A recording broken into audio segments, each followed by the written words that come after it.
রব্বে কারীম এই জন্য পবিত্র কালামুল্লাহ শরীফের মধ্যে বান্দাদেরকে উদ্দেশ্য করে বলছেন, বান্দারা শোনো, তুমি যত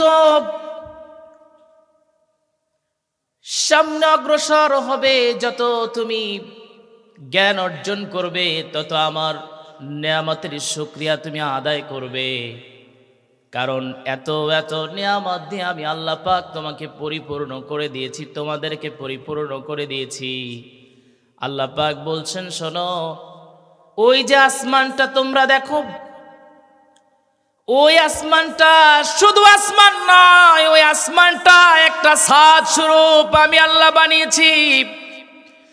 الذي جعل لكم الأرض فراشا والسماء بناء وأنزل من السماء ماء فأخرج به من الثمرات رزقا لكم فلا تجعلوا لله أندادا وأنتم تعلمون সবাই বলি একটু আল্লাহু আকবার। আল্লাহ পাক বলেন, আমি আসমানটাকে ছাদ স্বরূপ, এই জমিনটাকে বিছানা স্বরূপ বানিয়েছি। ওই আসমান থেকে তোমাদের জন্য পানি বর্ষণ করে, এই জমিনের ভিতর থেকে তোমাদের জন্য খাবার পৃথিবীর কেউ উৎপন্ন করে নাই।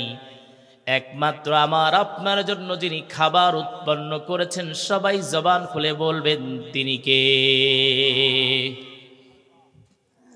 আল্লাহ পাক বলেন, ওই আসমানটার দিকে তাকাও, সূরা মুলুকের মধ্যে আছে, الذي خلق سبع سماوات طباقا ما ترى في خلق الرحمن من تفاوت فارجع البصر هل ترى من فطور।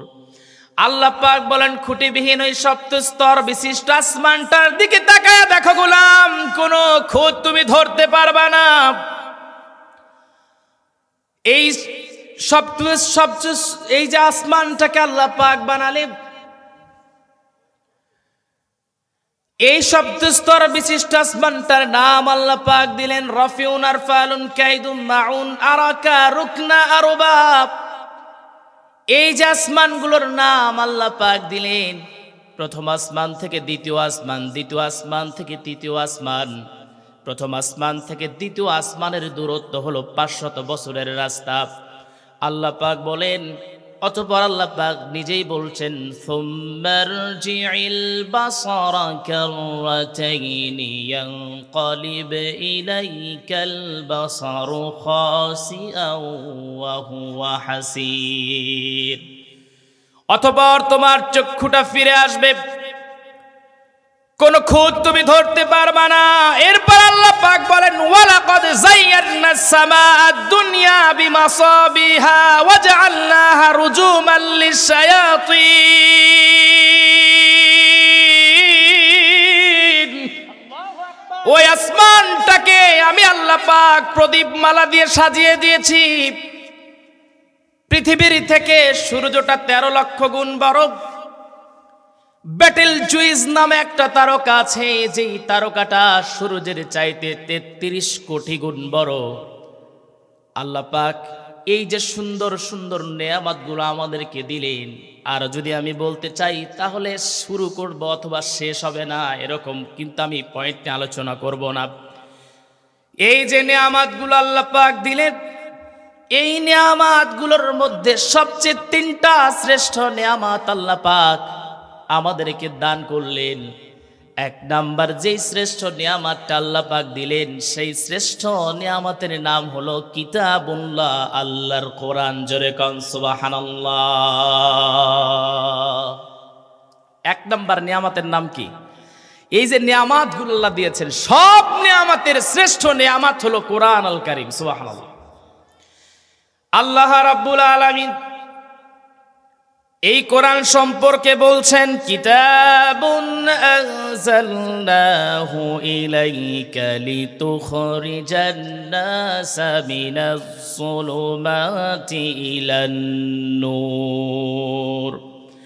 আল্লাহ পাক বলছেন, হে রাসূল শোনেন, এই কিতাব দেওয়ার উদ্দেশ্য কিন্তু এটা নয় এই কিতাব দিয়ে আপনি পানি পরে দিবেন এতেই শেষ না, এটা না, বরঞ্চ অন্ধকারে থাকা নিমজ্জিত মানুষগুলোকে, অন্ধকারে থাকা মানুষগুলোকে যাতে আপনি আলোর রাস্তা দেখাতে পারেন, সেই জন্য আমি আল্লাহ পাক এই কিতাবটা দিয়েছি। জোরে কোন সুবহানাল্লাহ।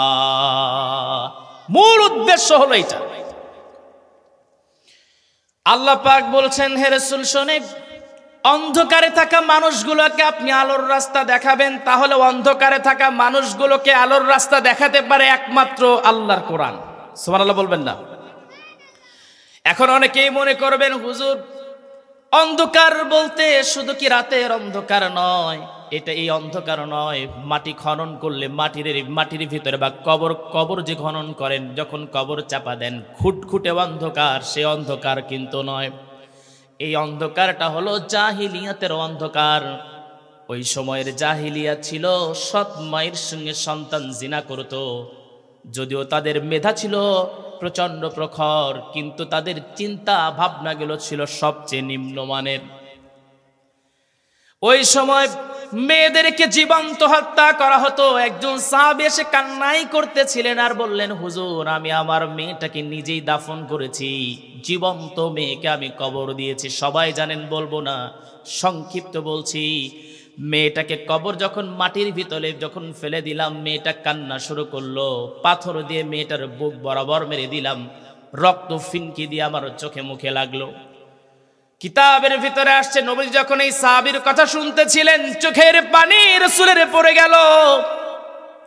এইরকম অন্ধকারের ভিতরে তখনকার মানুষেরা ছিল। আর আমি মনে করি এই সময়ের মানুষগুলো অন্ধকার বলতে যে অন্ধকারের ভিতরে আছে, সেটা হলো কোরআন ছাড়া মানুষ যা কিছু করছে সব কিছু হলো অন্ধকার, ঠিক কিনা?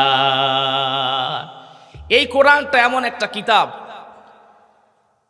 এই কোরআনটা এমন একটা কিতাব, যেই কিতাবটা আপনি শুধু মনে করবেন যে এই কিতাবটা শুধু নামাজ, রোজা, হজ, যাকাত, এই জন্যই মনে হয় কোরআনটাকে আল্লাহ দিছে। মানে ধর্মীয় কাজে শুধু এই কোরআনটা থাকবে না, চলনে ফেরনে ওঠনে বসনে, রাজনৈতিক ইলেকশন, ক্যানভাস, ভোটাভুটি, আবাদ বসত, ব্যবসা বাণিজ্য, আপনি যা করবেন সব জায়গায়, মানে সকাল থেকে নিয়ে সন্ধ্যা পর্যন্ত, ঘর থেকে নিয়ে সংসদ পর্যন্ত এই কোরআনটা চলবে। আমার নবীজি যখন তিনি মক্কা বিজয় করলেন, নবীজি সাল্লাল্লাহু আলাইহি ওয়াসাল্লাম যখন মক্কা বিজয় করলেন, নবীজি সর্বপ্রথম যেই বিলটা নবীজি যখন তিনি পাশ করলেন, সর্বপ্রথম প্রথমে তিনি যেই বিলটা যে রাসূল পাশ করেছিলেন, সেটা হলো আল্লাযীনা ইম্মাক্কান্নাহুম ফিল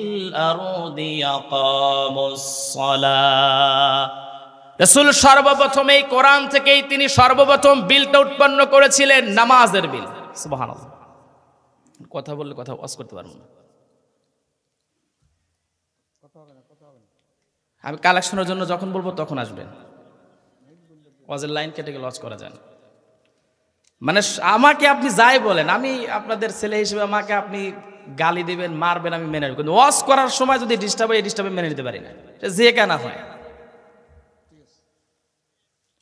আমার ভাইয়ের, আমার বন্ধুগণ শোনেন, এই কোরআন সম্পর্কে আল্লাহ রাব্বুল আলামিন আরো বিষয়গুলো জানিয়ে দিয়ে বলছেন, শোনো, এই কিতাবটা এমন একটা কিতাব, আল্লাহ পাক বলছেন, ওয়াইদা কুরিয়াল কুরআনু ফাসতামিউ লাহু ওয়া আনসিতু লাআল্লাকুম তুরহামুন। যখন কোরআন থেকে তেলাওয়াত করা হয় তখন তোমরা মনোযোগ দিয়ে শোনো এবং চুপ হয়ে বসে এটা তোমরা শ্রবণ করো।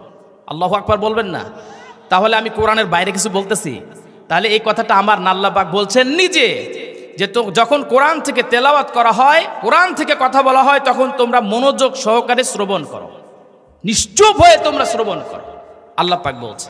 তাহলে আমরা মনোযোগ দিয়ে শুনবো ইনশাআল্লাহ।